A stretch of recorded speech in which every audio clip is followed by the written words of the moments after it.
Assalamualaikum warahmatullahi wabarakatuh. Alhamdulillah wassalatu wassalamu ala Rasulillah Sayyidina Muhammad bin Abdullah wala haula wala quwata illa billah amma ba'du. Yang saya hormati Bapak Imam Agung Prakoso SSYMH selaku dosen pengampu mata kuliah Filsafat Pendidikan Islam, dan juga yang selalu saya banggakan seluruh teman-teman PGMI kelas 2A. Langsung saja, tujuan saya membuat video ini ialah untuk memenuhi salah satu tugas dari mata kuliah Filsafat Pendidikan, yaitu dengan menjawab dua pertanyaan.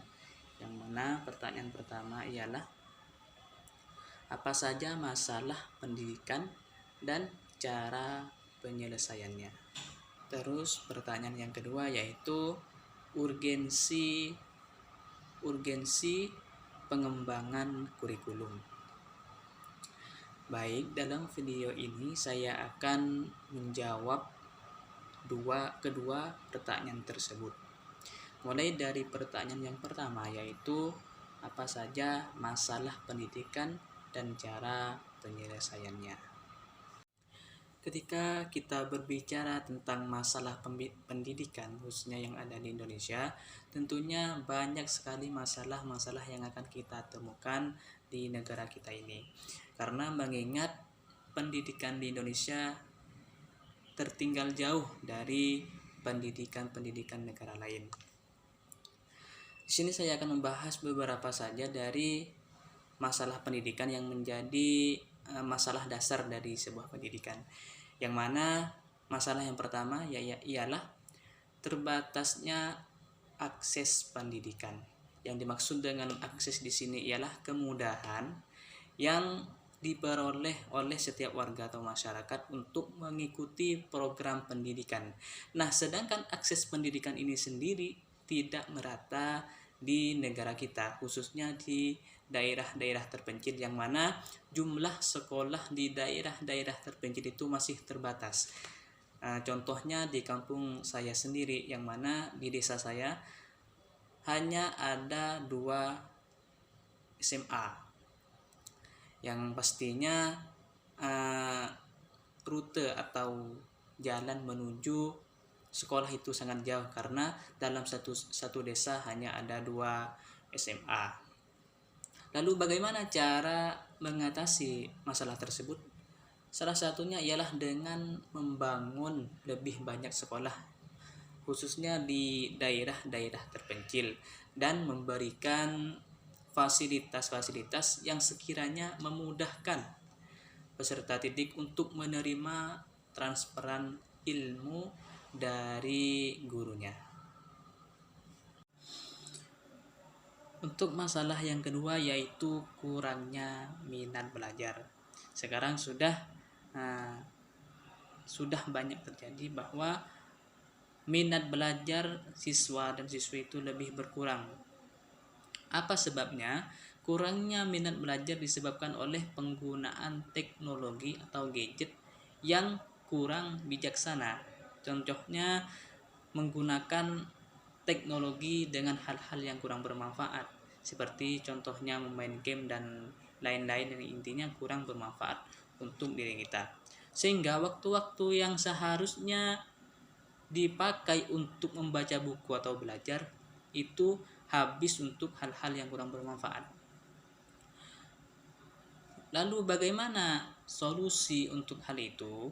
Untuk meningkatkan minat belajar bagi masyarakat Indonesia ialah salah satunya dengan memberi motivasi atau menyampaikan urgensi pentingnya bagaimana pendidikan itu bagi kita itu di masa sekarang ataupun di masa yang akan datang. Terus masalah yang ketiga ialah mahalnya biaya pendidikan. Seperti yang kita ketahui bahwa masalah yang paling mendasar dalam pendidikan ialah mahalnya atau tingginya biaya pendidikan. Sehingga banyak masyarakat kita yang putus pendidikan, bahkan tidak mengenyam pendidikan sama sekali disebabkan tidak mampu membayar biaya pendidikan. Walaupun pemerintah sudah mengadakan program pendidikan gratis, tetapi masih ada hal-hal atau kebutuhan-kebutuhan yang masih berbayar. Itu pun program pendidikan gratis itu tidak menyeluruh di seluruh Indonesia. Lalu bagaimana solusinya untuk masalah tingginya biaya pendidikan ini? Solusinya ialah pemerintah seharusnya meratakan ke seluruh Indonesia untuk pendidikan gratis, atau setidaknya mengurangi biaya pendidikan tersebut, sehingga yang masyarakat yang ekonominya menengah ke bawah masih bisa menjangkau atau masih bisa mengikuti program pendidikan tersebut. Baik, kita masuk kepada pertanyaan yang kedua, yaitu apa urgensi pengembangan kurikulum. Untuk kurikulum itu sendiri ialah cara yang digunakan sebagai pedoman dalam penyelenggaraan proses belajar mengajar. Lalu bagaimana dengan urgensi pengembangan kurikulum? Urgensi pengembangan kurikulum ialah sangat penting. Karena apa? Karena untuk mengikuti perkembangan zaman. Karena kurikulum itu sifatnya dinamis, yang harus dilakukan pengembangan dan juga harus dilakukan perubahan. Agar apa? Agar bisa menghadapi tantangan zaman. Kurikulum itu sendiri juga harus dilakukan pengembangan secara terarah dan tidak asal-asalan. Karena apa?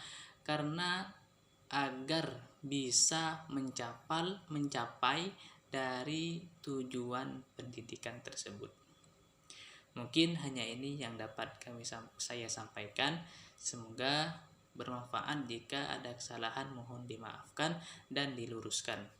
Assalamualaikum warahmatullahi wabarakatuh.